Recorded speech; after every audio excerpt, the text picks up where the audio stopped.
हमने कल पढ़ा था यथार्थ अवकल समीकरण किसे कहते हैं और उनके सॉल्यूशन कैसे फाइंड किए जाते हैं। मैंने आपको 3 एग्जाम्पल दिए थे करने के लिए। अगर वो समझ में नहीं आए या नहीं हुए हैं तो आप लोग मुझसे इस पर पूछ सकते हैं। और मैं यहाँ पर जो यूट्यूब पे ये चैनल पे जो वीडियो अपलोड कर रही हूँ वहाँ नीचे आप लोग इसे सब्सक्राइब कर लेना, ताकि जब भी मैं आपके लेक्चर्स की वीडियो यहाँ पर डालूँ तो आप लोगों को पता चल जाए। और आप लोगों को अगर कुछ समझ में नहीं आता है तो नीचे कमेंट में या ग्रुप में कहीं पर भी मैसेज करके पूछ सकते हो, अगर किसी में भी कोई भी डाउट है। अब नेक्स्ट टॉपिक है हमारा यथार्थ अवकल समीकरण में समान्यन वाले समीकरण। यानी हमें एक अवकल समीकरण दी गई है जो यथार्थ अवकल समीकरण नहीं है, हम उसे यथार्थ अवकल समीकरण बनाएंगे। और वो कैसे बनाएंगे ये अब हम यहाँ पर डिस्कस करेंगे।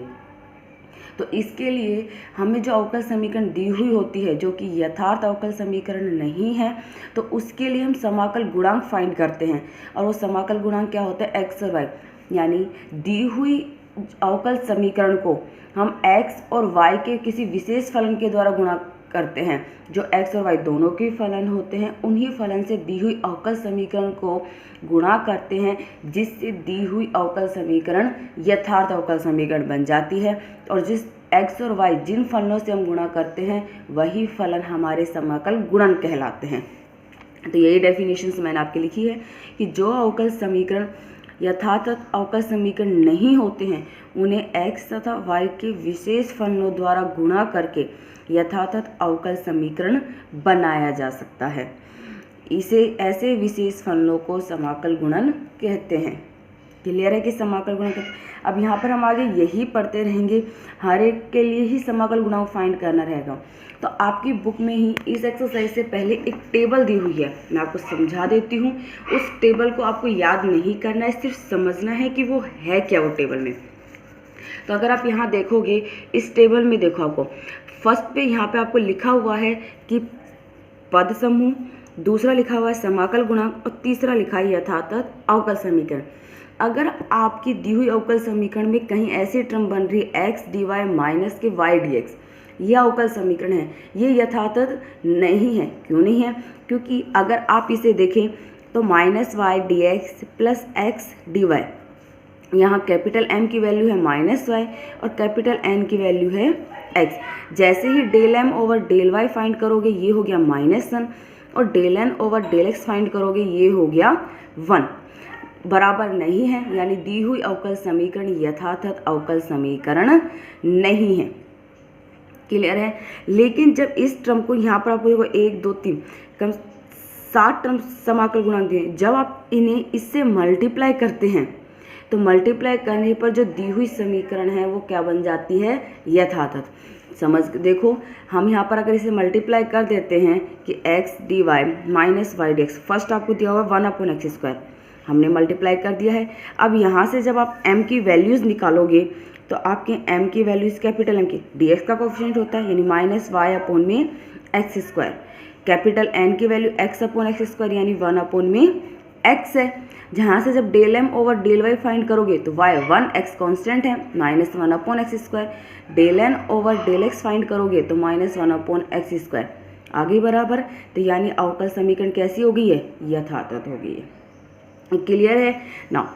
अब जब ये इसे 1/x² से आप मल्टीप्लाई करते हो तो ये फॉर्म बन गई है।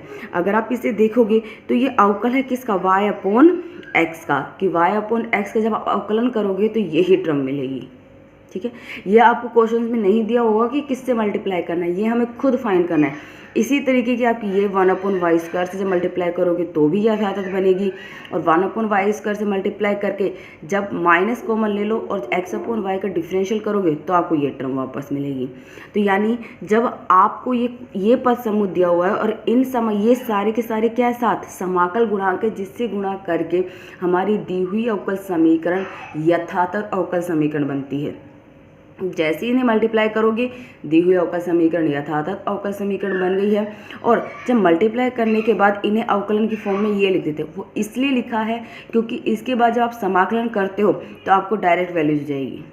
इसे आपको याद नहीं कि समझना है सिर्फ।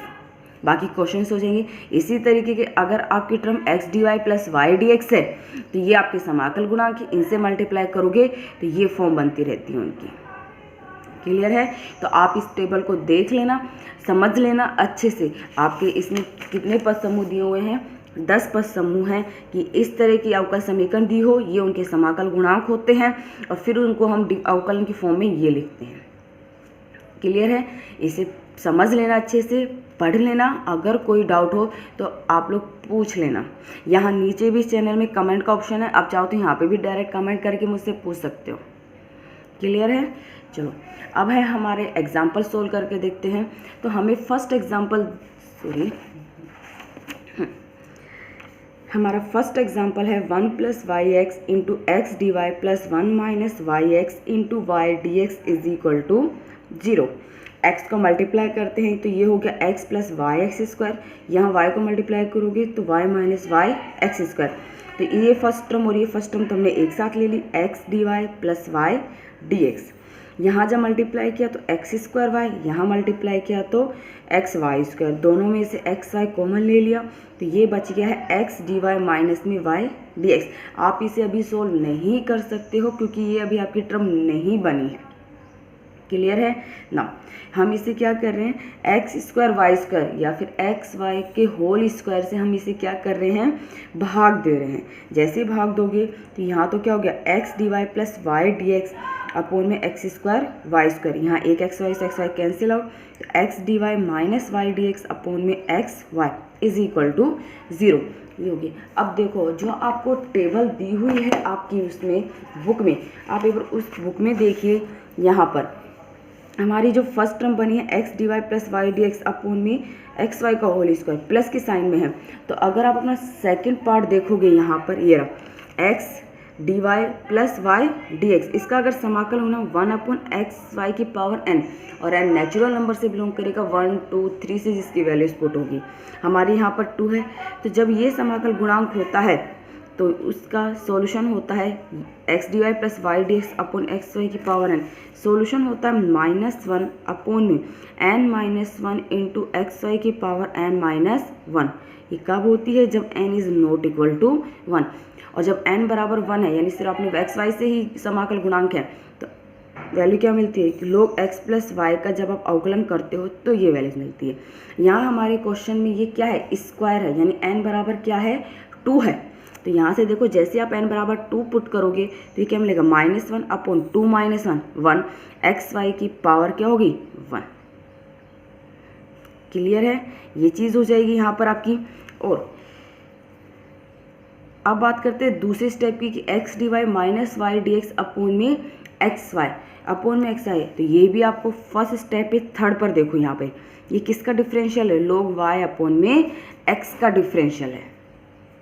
क्लियर है? आगे समझ में? तो जैसे ही आप इसका समाकलन करोगे तो ये आपकी बुक में सेकंड में से, तो ये तो क्या हो जाएगा, -1 अपोन में xy डायरेक्ट समाकलन है। ये किसी का अवकलन की फॉर्म नहीं है कि आपको वहाँ से अवकलन की फॉर्म मिलेगी। जैसे ही आपने समाकलन किया तो ये तो क्या हो गया, -1 अपोन xy प्लस में, और जो ये दूसरी आपकी टर्म थी x dy minus Y D X upon में xy, ये किसका डिफरेंशियल बना है आपका, log y अपोन में x का। क्लियर? ये टर्म एज इट इज़ है यहाँ पर ये। तो जैसे अवकलन किया तो ये क्या मिल गया आपको, log y अपोन x और c। ये है आपकी दी हुई अवकल समीकरण का अभीष्ट हल। क्लियर है? नाउ सेकेंड एग्जाम्पल देखिए, ये है y into ax/y plus e की power x into d x minus e की power x dy is equal to 0। यहाँ हमने y को अंदर मल्टीप्लाई कर दिया है, ये वैल्यूज आ चुकी है। नाउ y², ये दोनों टर्म को हमने एक साथ ले लिया और y² से डिवाइड कर दिया। क्लियर है? अब आप देखोगे तो ये तो सिर्फ x का फंक्शन है, इसका तो आप इजीली जब समाकलन करोगे तो आसानी से इसका समाकलन हो जाएगा। हम यहाँ के स्टेप की बात करते हैं तो आपकी बुक में उसी फर्स्ट h की टेबल में देखिए यहाँ पर y की पावर x dx। अगर आप देखोगे तो आपका 10 जो पार्ट है, ठीक है, y की power x dx minus e की पावर x dy, जब आप इसे 1/y² से गुणा करते हैं तो आपकी दी हुई अवकल समीकरण यथातथ बन जाती है। सोल्व करोगे तो भी सॉल्यूशन मिलेगा। और हम इसे किस फॉर्म में लिख सकते हैं, ये डिफरेंशियल है किसका, e⁻x/y का, कि जब आप e⁻x/y का अवकलन करोगे, x का भी होगा और y का u/v की फॉर्म से, तो आपको यही वैल्यूज एज इट इज़ मिलेगी। क्लियर है। y को कांस्टेंट रखा, e⁻x का e⁻x dx, x e⁻x का कांस्टेंट है y का dy/y²। क्लियर है ये चीज़। तो नाउ यानी हम अपने इस स्टेप ये क्या लिख सकते हैं इसको, कि ये हमारा e⁻x/y का क्या है, अवकलन है।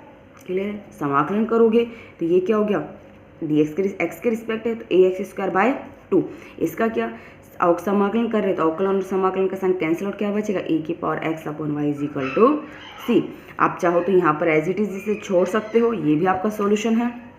आगे भी करना चाहते हो तो 2y को एलसीएम ले लो, 2c कांस्टेंट है, इसे एक नया कांस्टेंट नाम दे दिया c1। ये है आपकी दी हुई अवकल समीकरण का अभीष्ट हल। क्लियर है। तो आप एक चीज़ आपको ध्यान ये रखनी है आपको, कि आपको दी हुई अवकल समीकरण आपको खुद ही उसको इस फॉर्म में बनाने हैं। तो जो आपकी टेबल दी हुई है उन सभी टेबल को आपको अच्छे से समझना है। ठीक है, उसको अच्छे से समझने के बाद ही आपके क्वेश्चन है। एग्जाम्पल आपके 2 थे जो मैंने आपको करा दिए हैं। आप प्रैक्टिस के लिए एक्सरसाइज के जो क्वेश्चन हैं वो करोगे। ठीक है, और अगर कोई डाउट होता है तो आप मुझसे पूछ लेना। इस चैनल को सब्सक्राइब ज़रूर कर लेना, ताकि जब भी मैं वीडियो अपलोड करूँ आप लोगों को ऑटोमेटिक पता चल जाए कि हाँ वीडियो अपलोड हो चुकी है और आप वहाँ से पढ़ लें। ठीक है, और कोई अगर डाउट क्लियर नहीं होता है तो आप मैसेज भी करके अपने यानी से कमेंट करके कैसे पूछ सकते हैं। क्लियर है।